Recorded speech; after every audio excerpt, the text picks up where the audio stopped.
Good morning, everybody. Michelle Margolis, who happens to be right on my left, has been our scholar in residence this weekend. And this morning, appropriately, since it's the day after Shushan Purim Cotton and the beginning of the Purim season, she'll be speaking on Megillat Esther across the ages. Not all of them. Not all of them. Michelle, as most of you know by now, is the Judaic Studies Librarian at Columbia University, which happens to house the largest Judaic collection in America. She is also the president of the Association of Jewish Libraries. And she's almost a local girl who made good because she grew up in Baltimore, got her undergraduate degree at UMBC, went on to New York to get her advanced degrees, and made it big there with her librarian position. And we all look forward to hearing her again this morning. Michelle. Thank you so much. So nice to see some colleagues in the room as well. Thank you for really what's been a wonderful weekend. I've really enjoyed being here. I'll let my secret out now that while I've given talks many times before, this is the first time I've done a full weekend, and you really made it seem like it was just an easy thing to do. So thank you all. Happy belated Shushan Purim, everybody. I myself was born in Adar Aleph, so it's always very exciting for me to have a birthday like I do this year. My Hebrew name, as you probably know, is Hadassah, and I've always loved the Purim story. It's filled with secrets and intrigue, with the name of God not mentioned, although commentaries, of course, note his hidden hand throughout. From a very practical halachic perspective, the absence of God's name in the book meant that writing an Esther scroll, the laws for writing an Esther scroll are a bit more lenient than other books of the Tanakh. This means that the people who wrote and decorated Esther scrolls tended to get a lot more creative than those creating other kinds of Sifrei Kodesh, as we'll soon see. And with very rare exceptions, there are very rare exceptions of other scrolls that are decorated, but the vast majority of them are not, and Esther is really the only one that has this decoration theme. Looking at these illustrations and decorations, we can learn quite a bit about the Jews of the past, including how Kriyat and Megillah looked in their days, or what the inside of the shul looked like in those days. This area of research I would not have been able to do without the incredible scholars that came before me. So I just want to mention the work of Sharon Lieberman-Mintz, Emil Shriver, Dagmar Abadzia, Eva Fromovic, Mendel Metzger, Shalom Sabar, and Chaim Benjamin, who really have done incredible work in this field. So let's begin at the beginning, or at least as early as we can. It shouldn't surprise you if you've been to any of my other talks this weekend that the earliest document we have relating to scrolls of Esther it is found in the Cairo Geniza.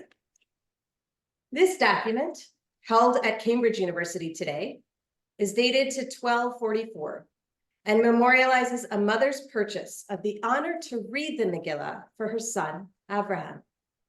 His doting mother paid 40 dirhams for the honor, at that time quite a high sum. In fact, part of the discussion is whether or not she should have used that money for this purpose.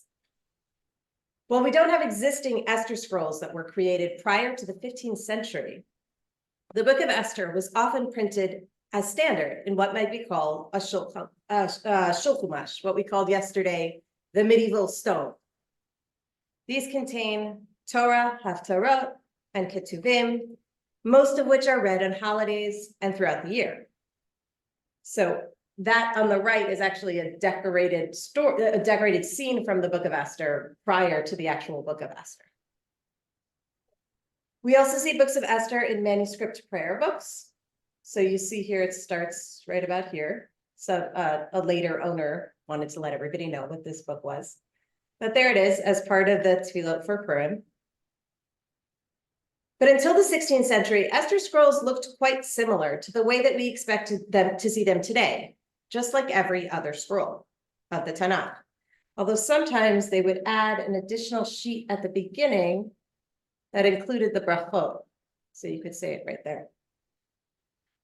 The decorated scrolls that I'll be showing you today come from collections around the world, but many of them come from two private collections, that of Renee Brzezinski of Zurich and William Gross of Tel Aviv.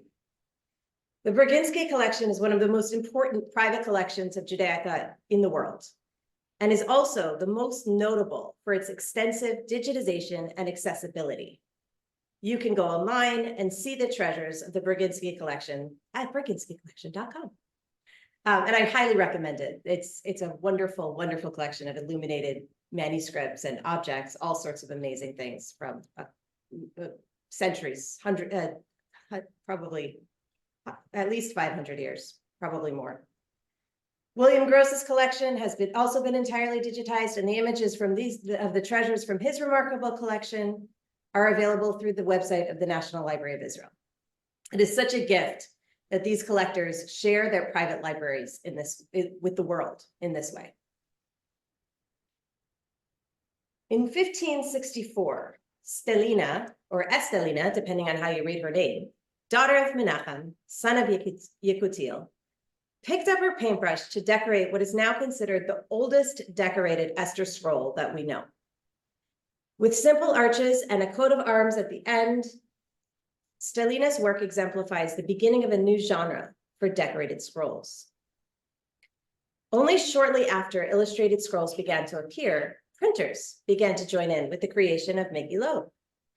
It seems that there were 16 printed Megillot made in the 1560s in Riva di Trento by Joseph Ottolenghi, perhaps a great ancestor of the famous chef. The trouble with Ottolenghi's Megillot was that he decided to print the text in an exact copy of Ktav Ashuri. Rabbi Moshe Provençal of Mantua wrote a responsa banning the use of printed Esther scrolls in the synagogue. He also declared that Ottolenghi's 16 printed copies must be destroyed, in case you were wondering why I don't have a slide for you. So they wouldn't be mistakenly used because the print was that good for liturgical purposes to be used in the synagogue. We thus don't have any copies of Ottolenghi's Megillot today, and only know about them because of Rabbi Moshe Provençal's Teshuvah. The engraver Andrea Morelli of Rome created frames used in at least 3 Megillot around 1570. Engravings are made by a somewhat complicated process whereby a reversed drawing is engraved with a fine, sharp tool on a copper plate.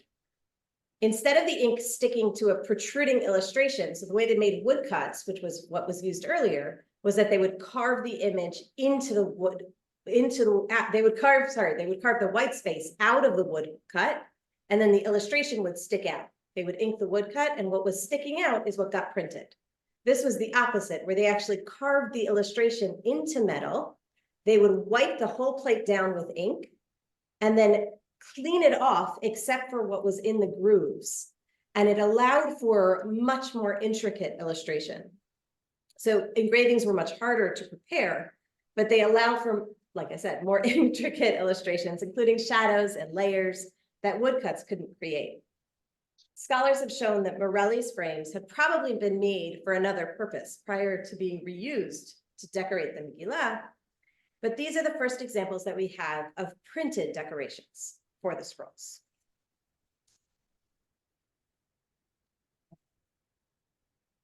Yeah, so this is one that was printed and then hand colored.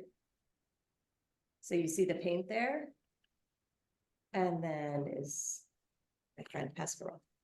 Let's go back. We'll get there in a minute. Perhaps the rise in interest in decorated Esther scrolls came with the concurrent rise of the Commedia dell'arte in Venice and Mantua. Chaya Benjamin makes a compelling case based on a scroll loaned to the, what? Maybe let's wait till the end, okay. And if you don't mind holding. Loaned to the Israel Museum in 1978, that the Esther scrolls were decorated after the style of Esther plays, which were produced and performed by Jews in 1558-59, 1592, and 1619. Possibly more than that, but those are the ones that we have specifically documented. The play of 1558-59 was written by Jewish poet Solomon Usque and included Jewish actors. The play was such a success that it was performed for the Venetian nobility as well, because of course in Old Testament, Esther was an Old Testament heroine as well, so she was of interest to Christians too. The 1619 version was written by Judah of Modena, and by 1647, there was a dedicated theater for Jewish players in Venice. Benjamin posits that the illustrations in the scroll that she studied, which I don't have here, unfortunately, are decorated similarly to theatrical decoration in Venice and in Mantua. And an emphasis on harbors and other water-related illustrations indicate that the artist was representing the maritime city of Venice. Following Benjamin's hypothesis, then, it is possible that the rise in illustrated Esther scrolls came as a result of Jews seeing the Esther story being performed for them live in Venice and Mantua. The early 17th century, now we'll go to Pescarol, scrolls of Moshe ben Abraham Pescarol seem to include inspiration from these plays as well. I'm rather fond of his drawings of the Jews praying in the synagogue for the nullification of Haman's genocidal decree, although it was probably inspired not by the theater, but by the local synagogue in Ferrara. Pescarol's family originated in Germany, but migrated to Italy a generation before Moshe was born. On the lower right, you see the image of Hataf bringing clothing to Mordechai. And I think he's holding, let's see, so this one, I think he's holding the text. No, that's in another one.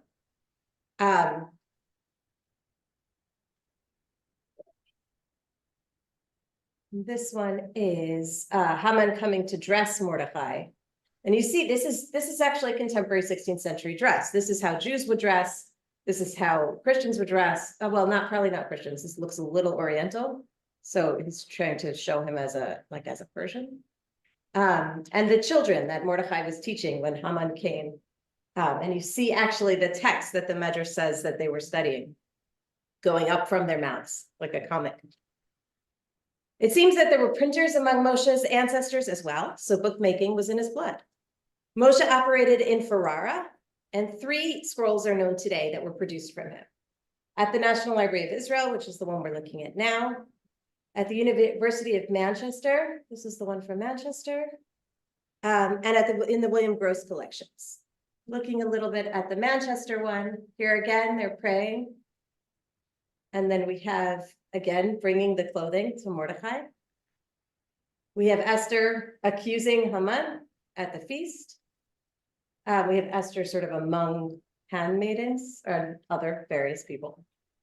And then at the end, we have a sort of like the colophon, which I mentioned yesterday, a note from the scribe of when it's in an additional piece of parchment that's attached to the Megillah, saying, this was completed on this date in 1618.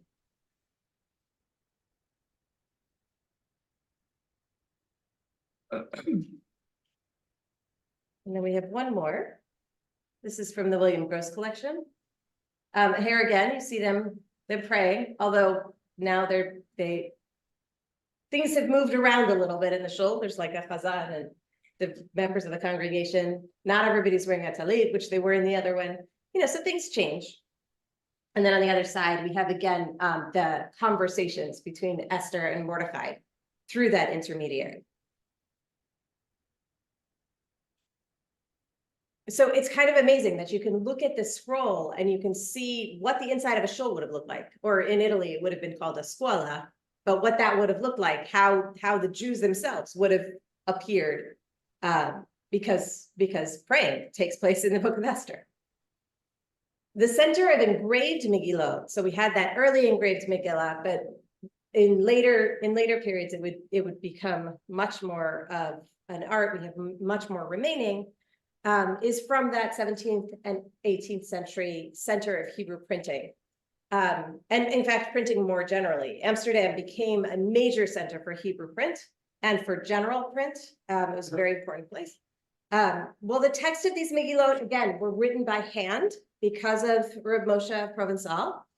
Printers started to create really beautiful and complex printed frames to surround the text.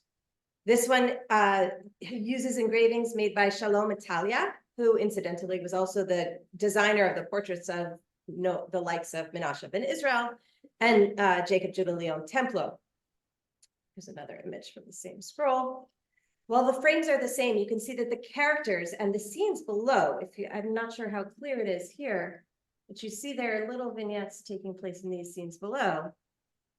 The characters cycle through a pattern, and then the scenes as well do as well as the text continues.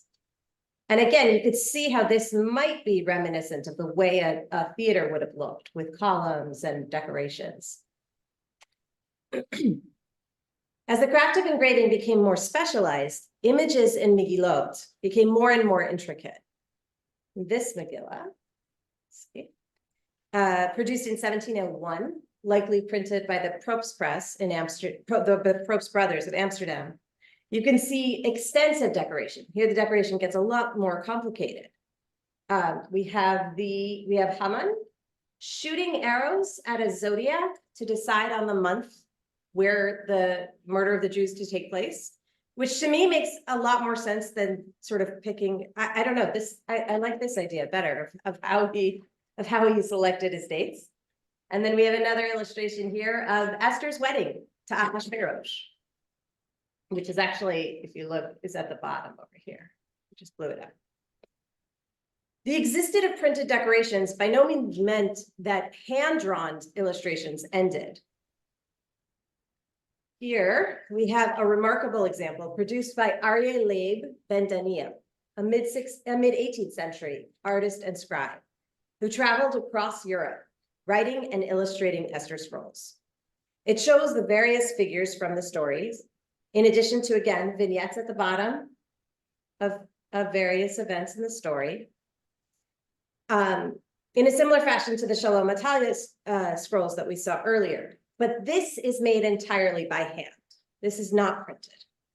11 of Aryeh Leib's signed scrolls are known, and another 20 exist that are made in a very similar style. Even scribal practice, now I don't know what Moshe Pascal would say about this, but that was highlighted through illustration. So here, this is another Aryeh Leib scroll, emphasizes the Hamelech. It's a Hamelech scroll where every column begins with the word Hamelech. But instead of writing it regularly at the front of the column, he actually made it in this decorated word at the beginning. I will not comment on halachic things ever, so you can just look at it and enjoy it. It's interesting to note that the styles of dress in these scrolls remained for the most part contemporary. So people were drawing people as they saw them today. Even though this story is a historic story, they were drawing them in the style of what they saw outside. This somewhat whimsical one shows a number of seemingly random vignettes. I mean, in the center, you have the 10 sons of Haman being hanged, and they're literally being hanged there. And then you've got a whole bunch of other stuff going on. A group of string players, a man on a horse, a man and woman in conversation, or possibly Esther pointing at Haman and say, it's this guy, but I'm not sure because Ahasuerus isn't there, so who knows? Sometimes it was just the artist showing what he could do. But we also see midrashic interpretations, like that it was an angel that read the bedtime story to Ahasuerus, reminding him of how Mordecai saved his life. Italian scrolls depicted the characters dressed in the garb of Renaissance Italy, and Dutch scrolls similarly depicted styles popular in Amsterdam. Clothing on the characters in the story was important to identifying the origin and date of scrolls. An absolutely beautiful Megillah at the Jewish Historical Institute in Warsaw was identified as coming from Eastern Europe because of the clothing of the Jews within it. And here's a larger image, again, of them praying. I really love these drawings. You see here again, in the scene of Jews at prayer, the distinctive style of clothing worn by Jews in Eastern Europe during the 18th century, possibly the early 19th century. And then we have a somewhat comical one, where you see the spirit of Purim evident in this scroll from the William Gross collection. Both Vashti and Ahasuerus look kind of funny. Although that's Esther, and she doesn't have this sort of wild hair situation that Vashti gets. So that's how I'm reading it. Note also that the text is written in the round rather than in columns. Again, I know nothing about the halakha of writing scrolls, and I don't know how that would be seen. Just noting it as something that was there.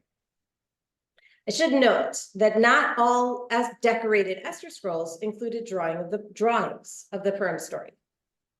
Many of them were simply colored with patterns and color, like that very first one that we saw at the beginning, illustrated by Stelina.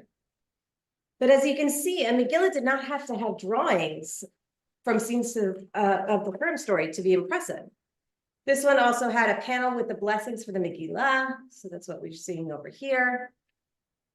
And the family who commissioned it, their coat of arms. And Jews in Italy had coats of arms. So that's what we're seeing here. In order to see images of the Persian characters from the Book of Esther in a Persian style, you actually had to go to Persia. This is a book, not a scroll. It's called Adar Shir Nama, or the Book of Ahasuerus. It tells the story of the Book of Esther in verse as a Persian epic romance. Adar Shir Nama uses midrashic and Talmudic elements to the story. And here you see this very typical Persian style illustration of the story, which features, for example, a child of Vashti and Ahasuerus, declaring Cyrus the Great to be the son of Ahasuerus and Esther, and incorporating the history of Iran throughout the text. Oops, sorry. Here you see Haman supervising the building of the gallows.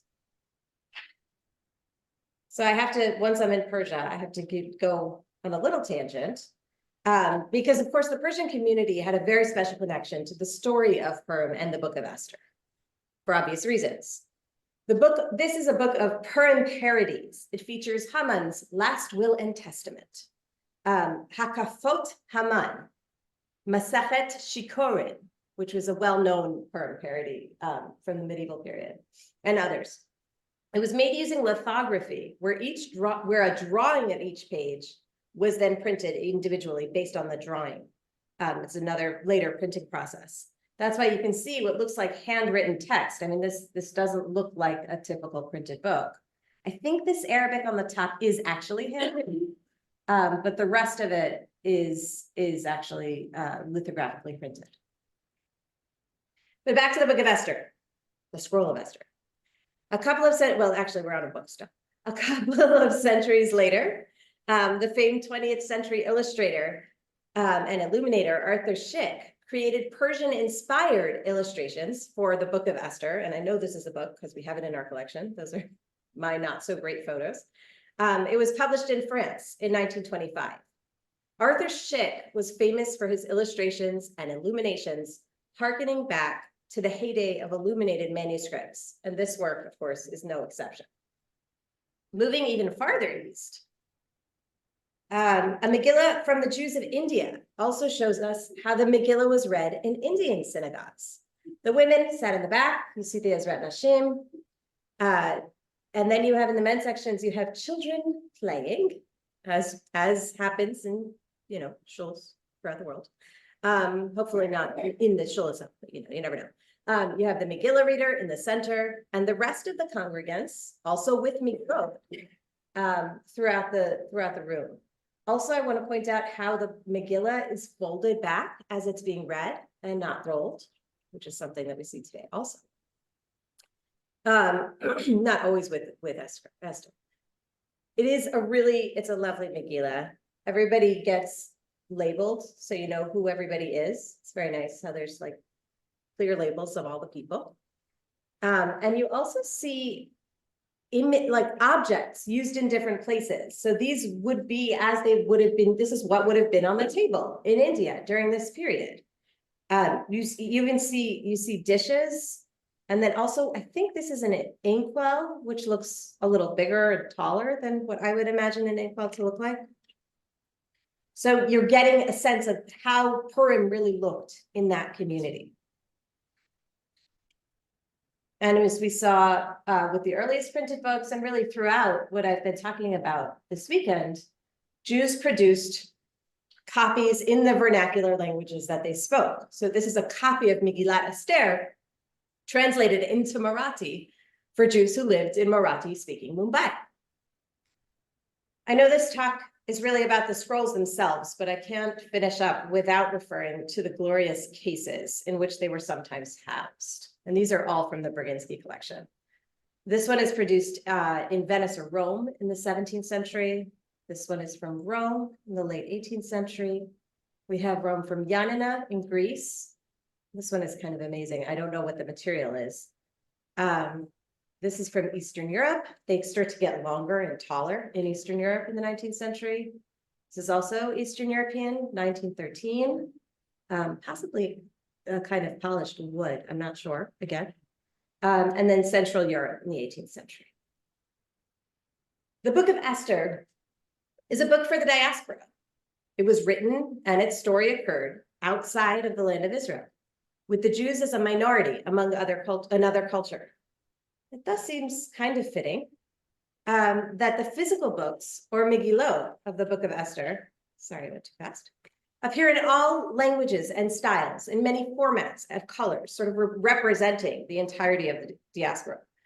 Really according to the place where it was made. Everybody had their own nuance that they added to their scrolls.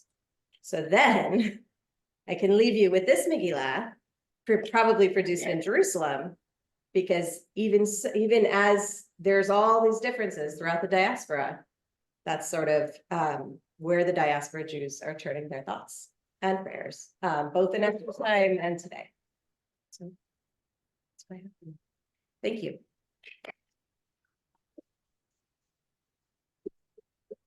There was a chat, so I don't know if those were questions, but we can start with the room. So I'll start with you because you had that question in the middle, if you still have it.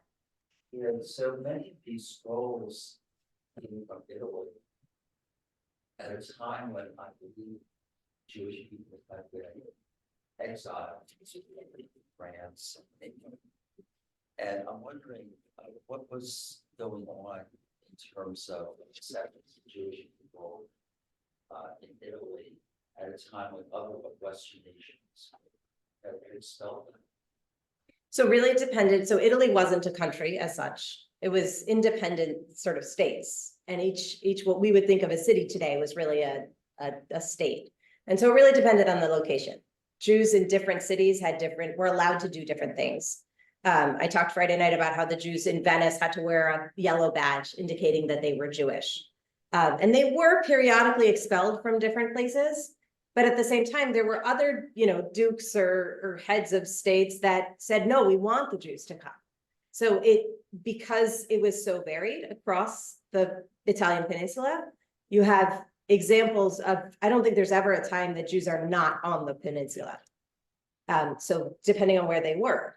And they were there. There's also the fact that in Rome, the Jews were protected. The Jews were protected by the Pope because they were called the Pope's Jews, the Roman Jews, and they were required, the Pope protected them because they needed to be around. You need a small selection of Jews to be there for the second coming because they need to be shown that they were wrong.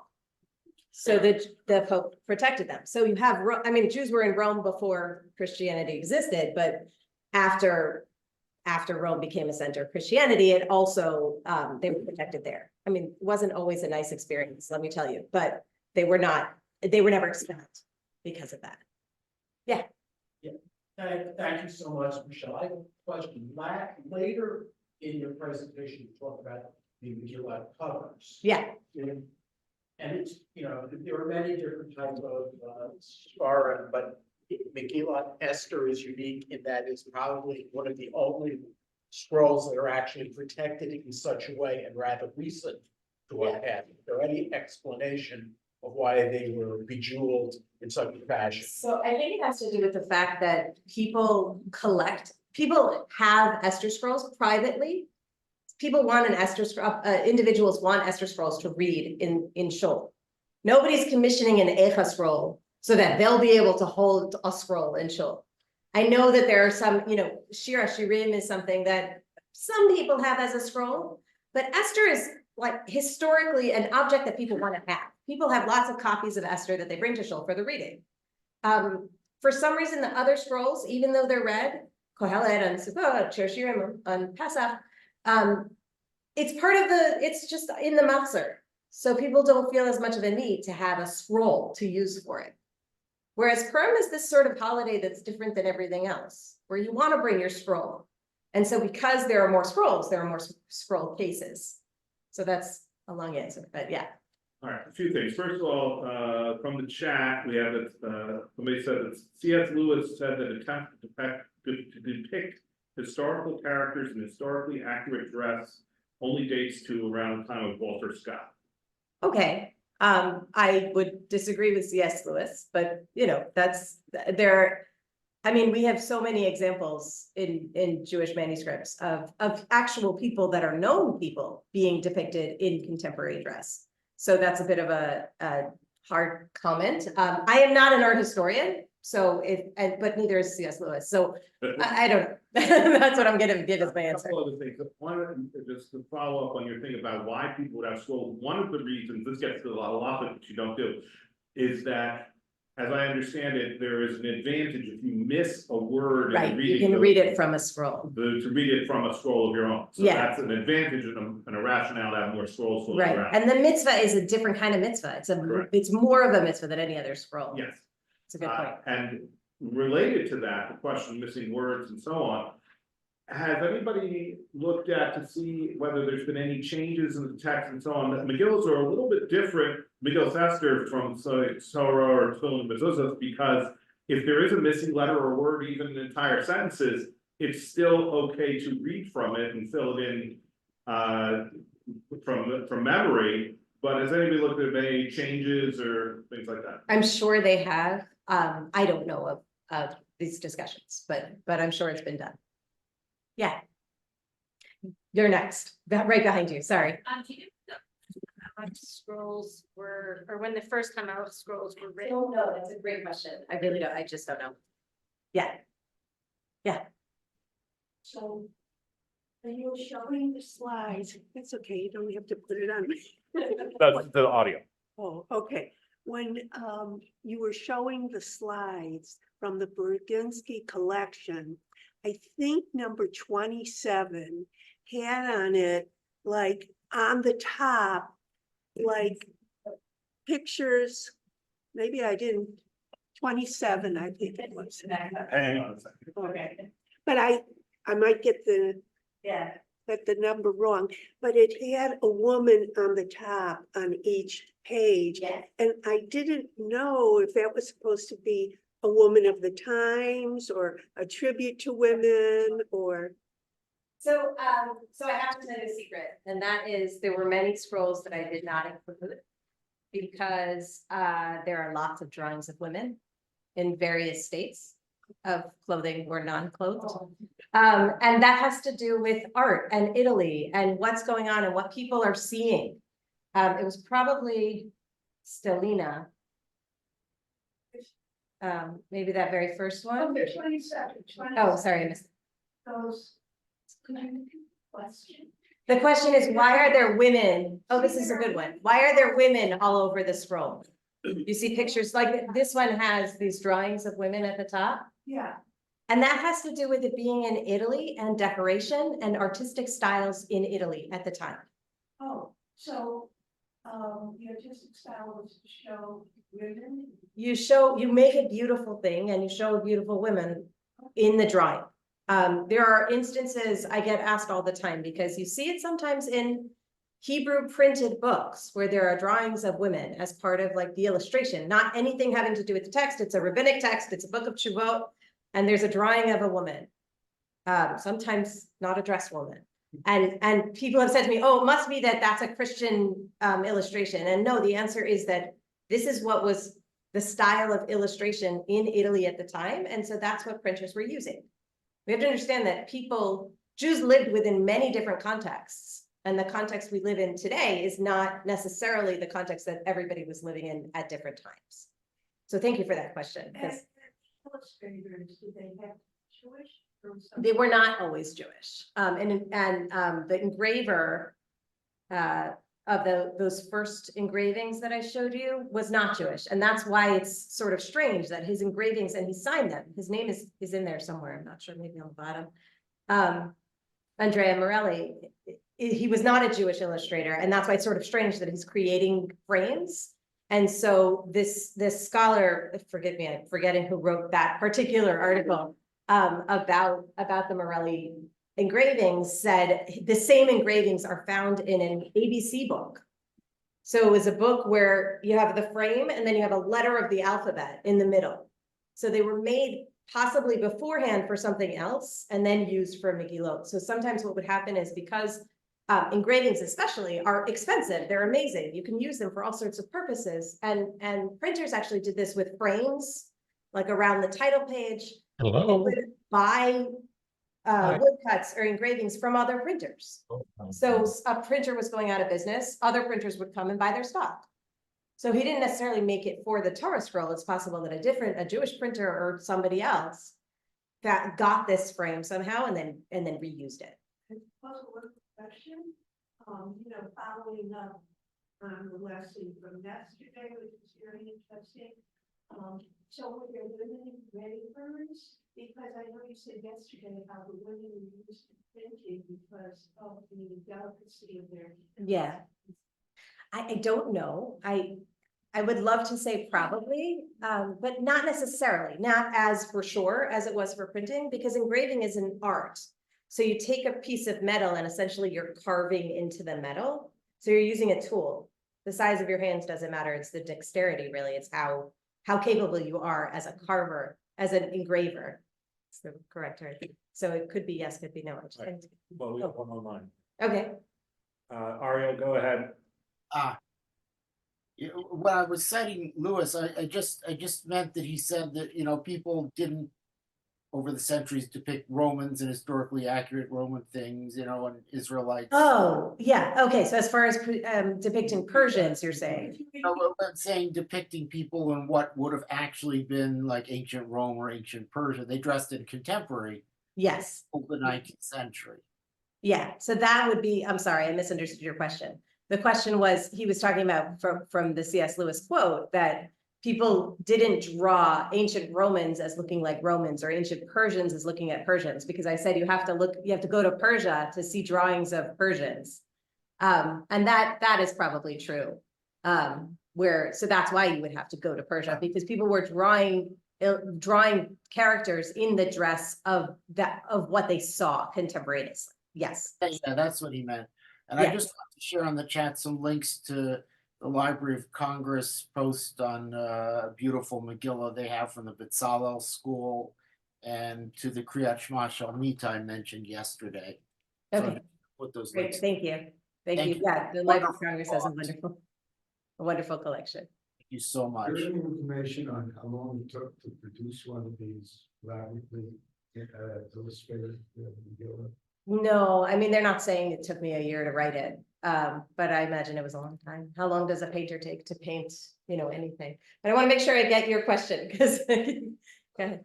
I'm relying on the accuracy of the guide that we had in Venice for the synagogues, but he, or she, I don't remember, mentioned that Jews were not allowed to be artists in Venice.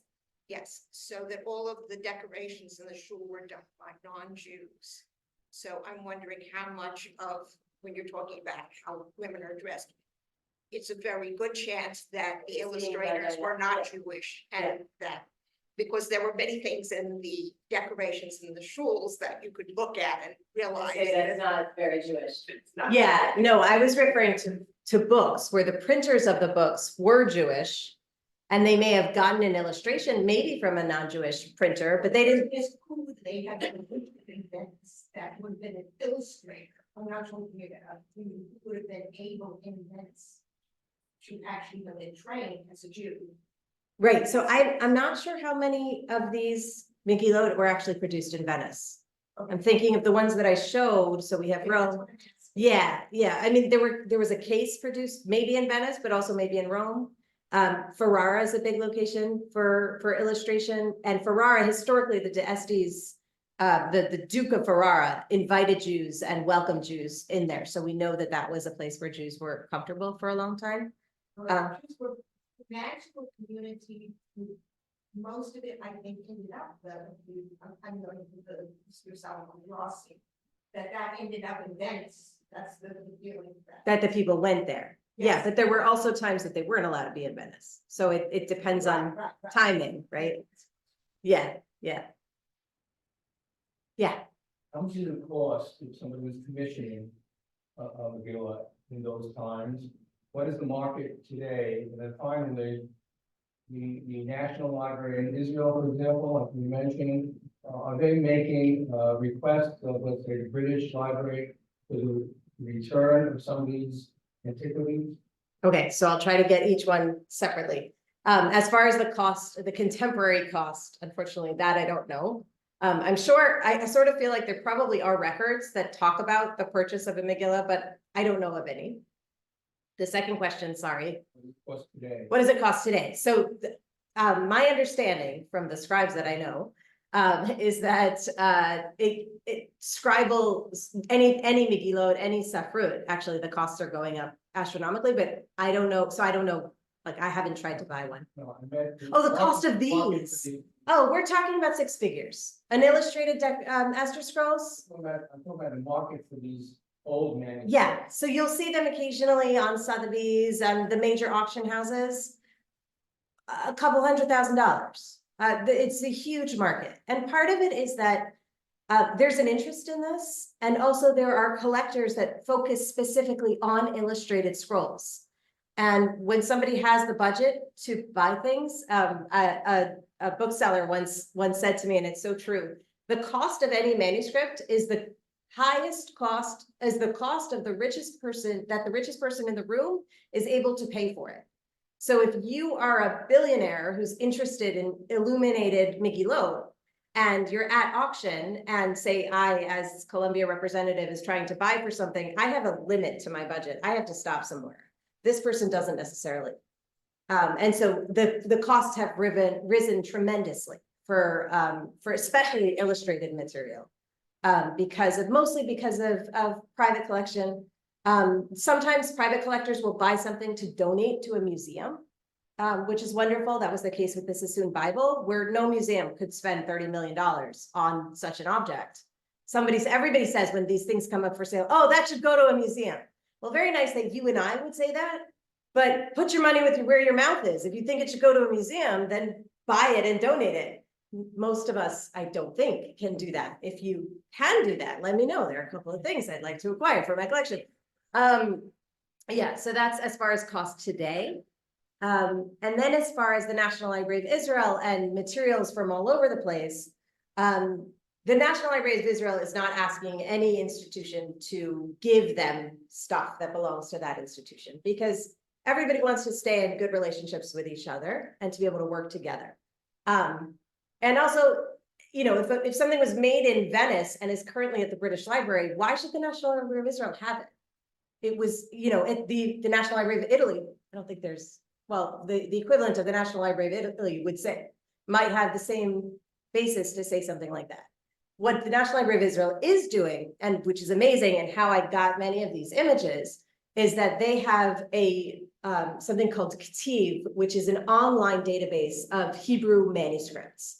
And they have worked for the last 20 years at least to collect. It was actually the result of a project that started in the 50s, but to collect images of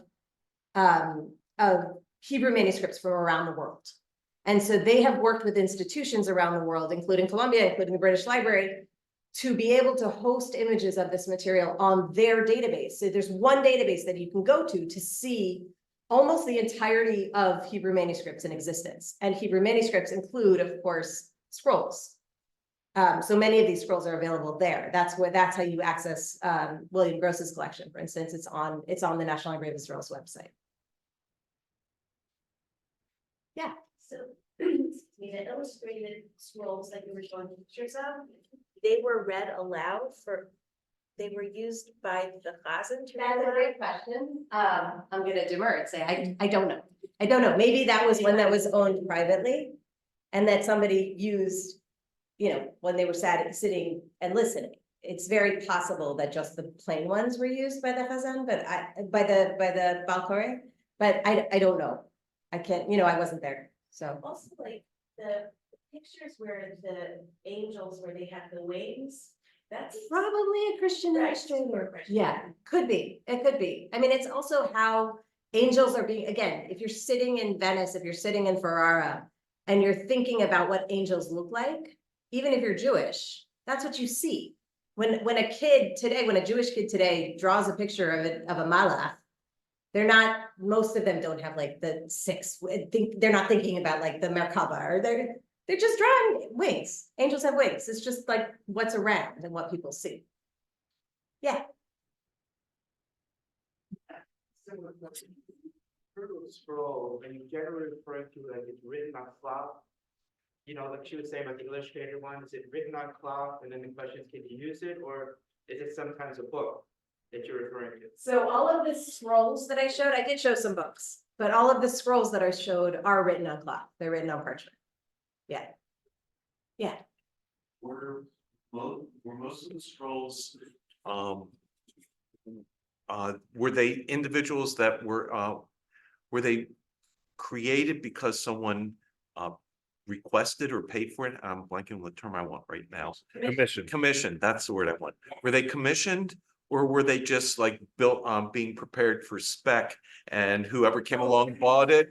And related to that was there potentially in the imaging self-censorship, in the sense that certain communities would accept certain things, like if you were trying to sell something in Persia, because of Islam, you would not want images of individuals, you would want images of Like decorations or geometrics. Yeah.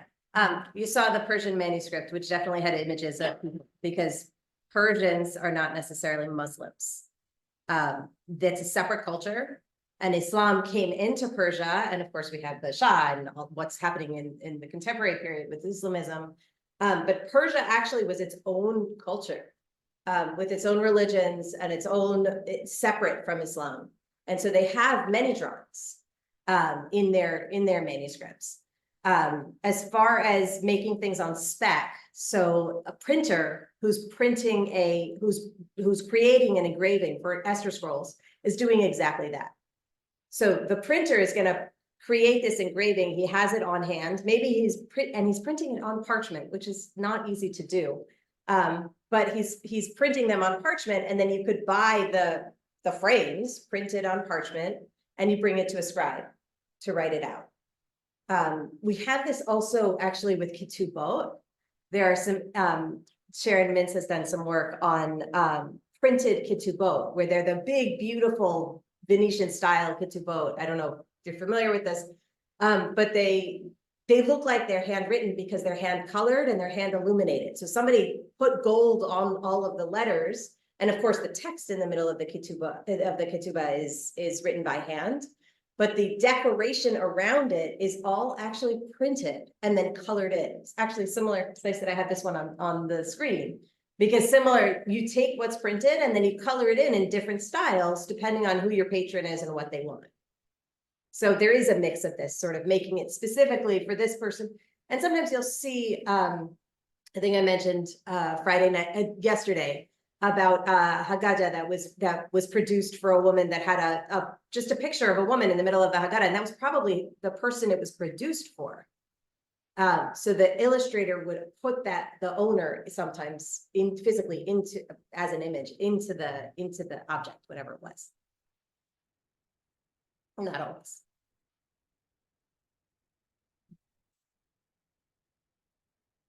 All right. Anybody else online? Are we good?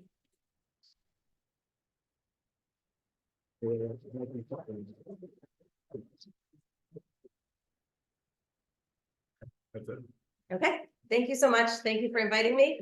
It was really a pleasure. Thank you. Very nice. Thank you, Michelle. It was a great weekend. My pleasure. Thank you. Thank you for joining virtually as well.